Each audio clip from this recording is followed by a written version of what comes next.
Hey team, welcome to another Bullpen Bulletin with Coach Hart and Building Better Baseball.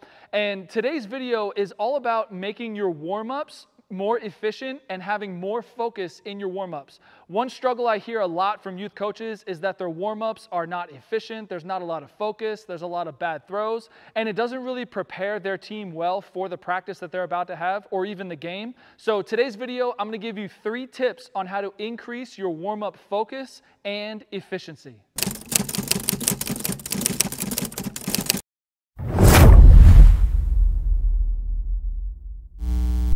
And again, I'm Coach Hart. This is Building Better Baseball. This is the best place for baseball education. So let's get into these 3 tips for warm-ups on how to have more focus and efficiency in your warm-ups. So the first tip is to have an arrival routine. And this comes from players arriving to practice or games all at different times. And most of the time, some of the kids, they arrive well before practice starts. Some kids arrive right at practice time or even maybe a little later. And one thing I see a lot of is that the kids, they just go out once they get to practice. They just go out and they start warming up with whoever is there. And that just makes it really hard to know who's warmed up and who's not warmed up. You have some kids throwing for 20 minutes and then you have other kids throwing for 2 minutes, right? That's not really efficient, right? And that doesn't really prepare all of your players at the same time for the practice that you're about to have. So having an arrival routine, basically when your players get to practice, have something for them to do. One thing that I used to do is I used to hit ground balls to anybody who was early to practice. They would get to practice, they would immediately grab their glove once they put their stuff down, and they would head out to shortstop, and I would just hit them ground balls, ground balls, ground balls. Or even in the outfield, you can hit them fly balls, right? But just getting them a little bit extra reps. And then once practice starts, let's say practice starts at 5:30, once 5:30 hits, everyone who is there in the field, they come in and you do a little huddle, and that sets the tone for the practice and basically saying to your players, this is when practice starts, this is when you need to get serious, let's go out and have a good warm-up as a team, right? So you could have them play games, right? You could have them play 2-ball or flip or pepper or any sort of little game that you want to play. You could have them start playing that game, and then once everybody gets there and practice starts, everybody goes out at the same time.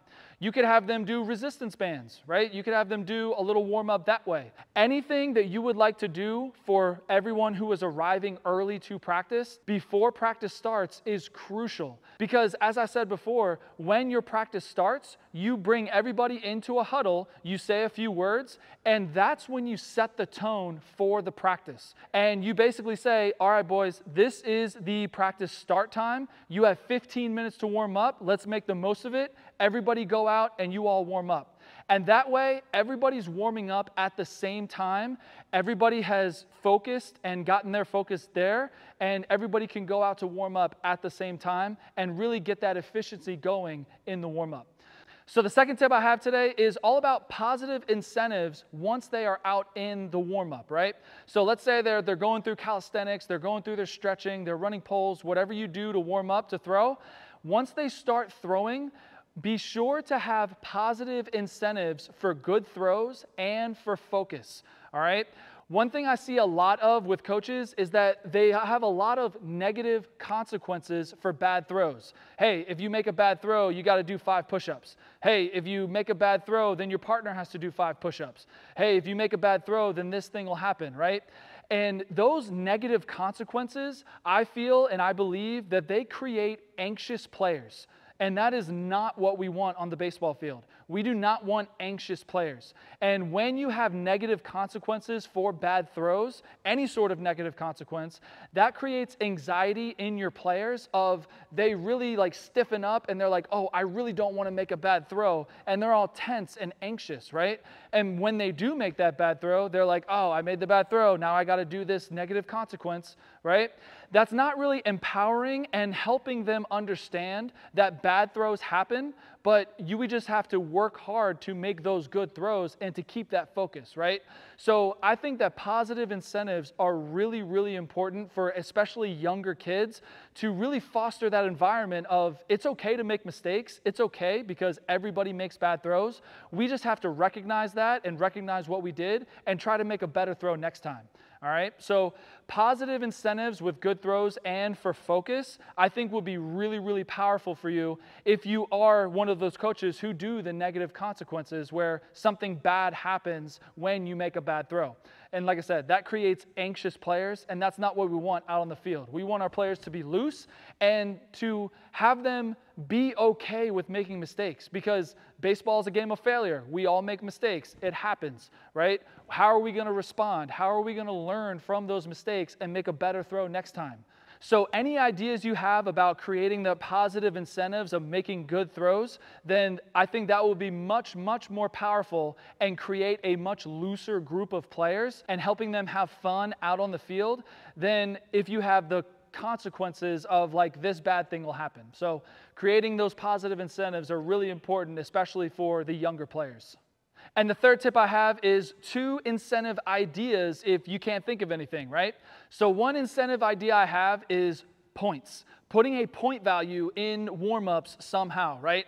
Kids love points. Anything, any way that they can get points, they love it. It's like a game to them, right? So might as well put it in your warm-ups, right? One idea I had is that if you make a good throw, then you get a point. And in order to be done warm-ups, you have to accumulate or get 50 points, right? And that tells you that you have made 50 good throws to your partner, and that's the way that you can be done with warm-ups. But that is a really good incentive, right? See who can get the most points between the partners. So if you make a good throw, you get a point.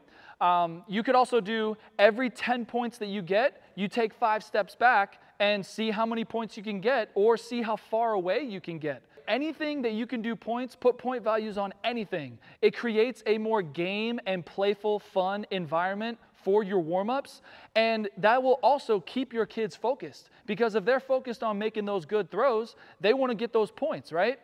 And another idea I had for positive incentives is like having a secret player. And I think this would work really well for the younger kids of like 7, 8, 9 years old, where you tell them, okay, I have a secret player, and if this secret player does really well and keeps their focus in their warm-ups, you get a hit first in batting practice, or you get to do some sort of good thing in practice that nobody else can do, right? And you just change your secret player every single time. So that way, when you are walking around and you're watching everybody warm up, nobody knows who the secret player is, and everyone wants to hit first in batting practice, right? So that would create that focus and create those good throws and almost good behavior, right? Because if they're the secret player, they want to be able to hit first in batting practice, right? Now, if you do have a secret player and they do well, then you can recognize them in front of the team. Once you come in for warm-ups and you explain what you're going to do for the day, you could say, hey, Johnny, you were my secret player today. You did awesome. You were focused. You were making good throws. You get a hit first in warm-up today. Or you get a hit first in batting practice today. Or something like that, where you recognize them in front of the team and you just change it every single practice and make a new secret player every time.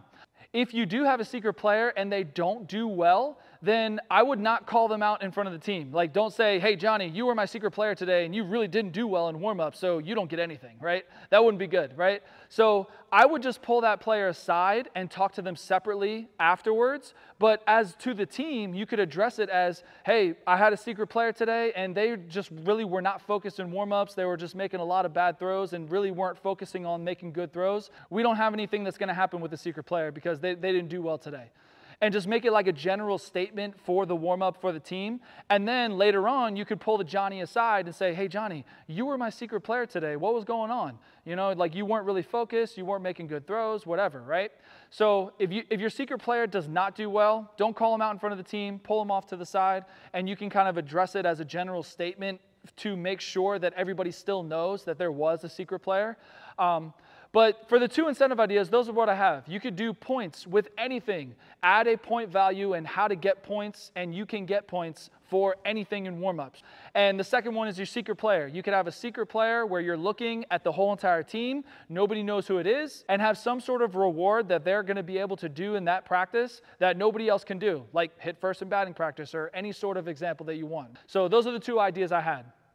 So one thing I want to say to end this video is when I see warm-ups and when I have had teams warm up and coaches are talking to me about struggles that they have with warm-ups, it's usually always about focus. It's always about making good throws and really not goofing off and like kind of playing around, acting like it's not part of practice. And your job as a coach is to really set the tone before they go out to warm up. Let them know, hey, this is the beginning of practice. Your warm-up, when you step out onto the right field line or the left field line, that is the start of practice. You have 15 minutes to warm up. Let's make sure that we make the most of it, make sure everybody gets warmed up. And then, like I said, create those positive incentives for your players to make good throws.